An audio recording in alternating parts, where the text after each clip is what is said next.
I'm pleased to report that I've just completed my first ever cycling training program. Actually, my first ever training program full stop. And it was on Zwift, which seems to be popular with you cycling folk. My only sports science qualification is a swimming 25 meters badge, but it's my understanding that if you want to get fitter and faster on a bike, maybe lose a bit of weight, undertaking and completing an actual structured training program is not a bad way to do it. Anyway, I thought I'd share my learnings and some random tangential thoughts for your entertainment and edification. The odd corn nugget might be helpful. Stick around to the end of this video to find out my results. And if you're lucky, and I've run out of other ways to self-flagellate, I said flagellate, I may do another FTP test. Onwards! So a little about the training program. It's a pretty basic one, namely the Zwift 6-week FTP builder. It's 4 sessions a week, with each week comprising 2 foundation sessions at a low intensity and then 2 higher intensity sessions called things like strength,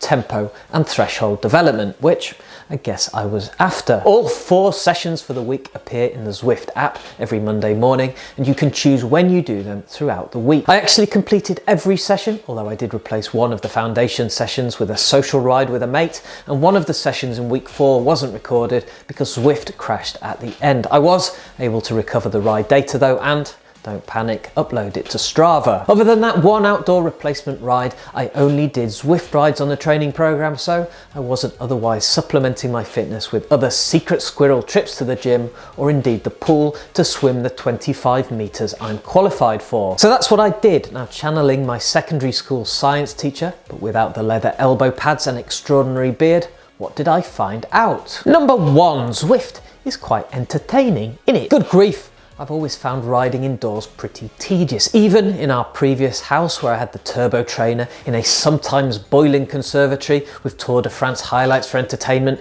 indoor cycling was a real slog. Garage riding is even worse. A boring environment combined with a sense of pointlessness to the whole endeavour meant that indoor rides rarely, for me, lasted 35 minutes, never mind 1 hour plus. Zwift, plus the self-assigned task of following the training program instructions, has kept my interest at a level sufficiently high during each session. I find myself motivated to schedule in the next ride rather than dread it and procrastinate. Profound, you say? A globally popular virtual platform that markets itself as an entertaining form of indoor cycling is, in fact, entertaining.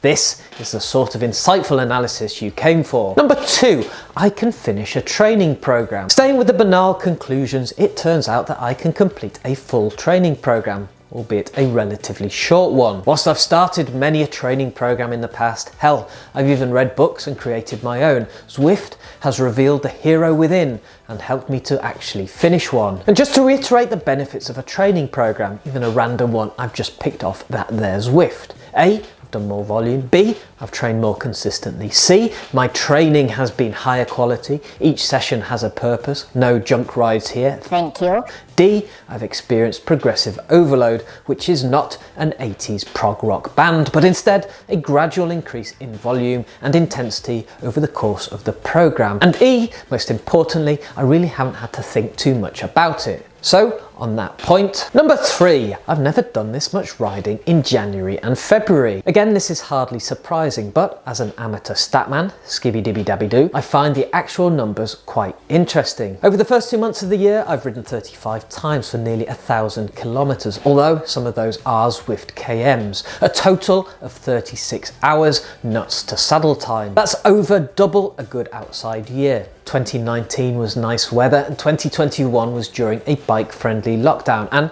both of those are not even close. And those were good years. 2022 blows 2017, 2018 and 2020 right out of the back of the peloton. 2016 is interesting if you consider 6-year-old Strava stats interesting. I decided to ride every day in January, either in the garage, on the trainer or outside. My January 16 volume was similar to this year, but I recall it taking a lot of motivation every day. It wasn't high quality training and my riding volume soon dropped off. Needless to say, I didn't do this ride every day challenge again. So I'm well ahead of my yearly target on Strava, the total distance I generally ride in a good year on the bike.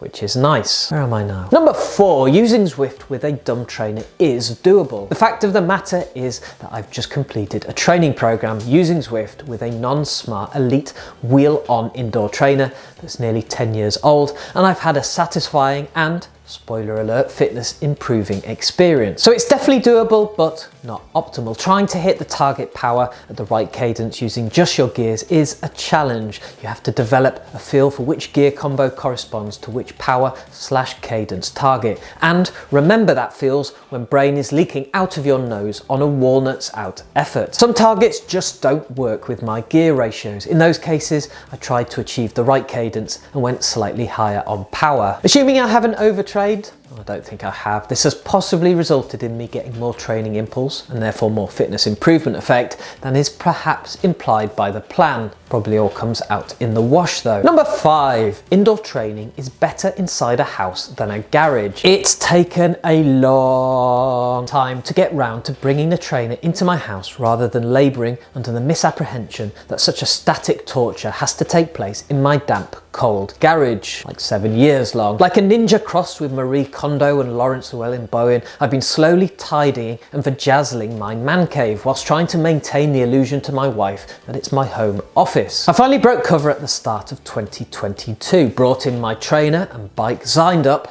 for Zwift and entered the metaverse. Level 1, Zwifting whilst watching YouTube videos, unlocked. Number 6, I want to upgrade my man pain cave, which is possibly not the term I was reaching for.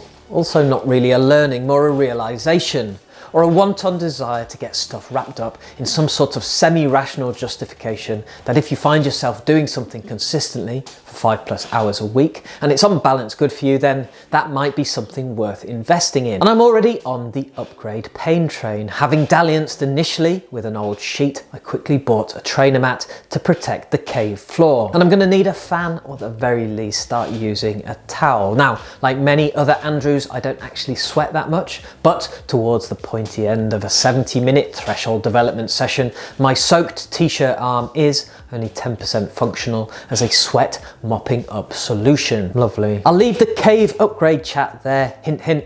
There's more to come in future videos. Number 7, indoor cycling sessions are definitely more convenient than outdoor ones. Not least, I don't need to clean my bike ever again. They're generally more compact. 45 minutes on the trainer feels more worthwhile, at least in fitness terms, than the same time spent riding outdoors. There's less faff before and after, although I do always need a shower, and generally easier to fit into my work, unpaid taxi driver, parent, remarkable lover timetable. If I'm doing a training program, or I just want to commit to a certain amount of time on the bike, I can plan each session into my diary at the start of the week, knowing that weather conditions are generally pretty constant in my home office. Indoor cycling sessions can also be done concurrently with my other passion, childcare. 2 of our children need an adult to be present in the house. Whilst I confess that an FTP test means my focus isn't 100% on their every need, at least I am complying with the law. To wrap up this section, clearly, or hopefully, I'm not a full-time convert to indoor cycling. What would be the point of that? I do have a feeling though that I've crossed the Rubicon towards being more of a fair weather one. So what were my results? Moment of truth time. Did my first Zwift indoor training program work?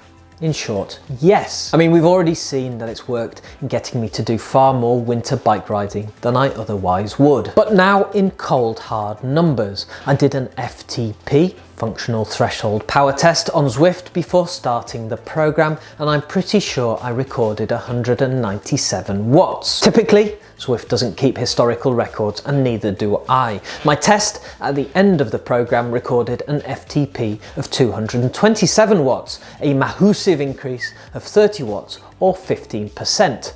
Losing weight wasn't my objective, but for what it's worth, my distinctly inaccurate bathroom scales suggested I lost a kilo. So, in power to weight terms, which is important on Zwift, and I guess in real life, my FTP moved from 2.8 watts per kilo to 3.3. But, and it's a big but, it turns out all these numbers are a load of testicles. You might have already noticed an impending, highly significant upgrade to my indoor training setup. That investment has already informed me that Zwift's power estimates for my elite non-smart trainer are, how we say, a little off. But I'll save that saga of why I did 2 FTP tests in a week for another video. Be sure to subscribe to see it. Hit the like button if you like Triple Sod and Clarky Cat, and I'll see you in the next porno from the Pain Cave. Sweep! Red card, straight off.